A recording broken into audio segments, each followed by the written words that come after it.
Hi, I'm Tony Verhoeven, technical trainer for Polaris Industries. In this video, I'm going to show you how to install the low-profile goggle bag on this 850 RMK. First thing we need to do is go ahead and remove the 4 plastic push darts holding the windshield on.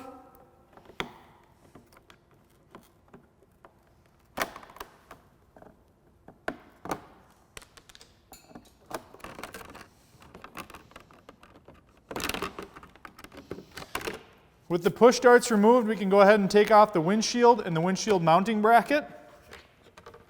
Next, we're going to remove the storage compartment cover. We'll open it up and then pull backwards, and the pins will come out of the plastic piece in the hood.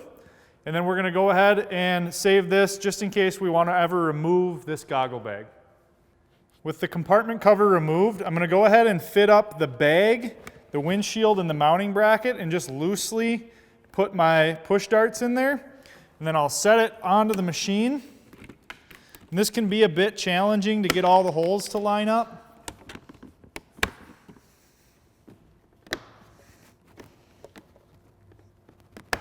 Now that the bag is installed, we're going to go ahead and open up the bag, and we're going to push the liner down into the compartment that we removed the lid from. It's also an added note that when you're not using this bag, it's important to keep the bag open so we can vent the moisture out.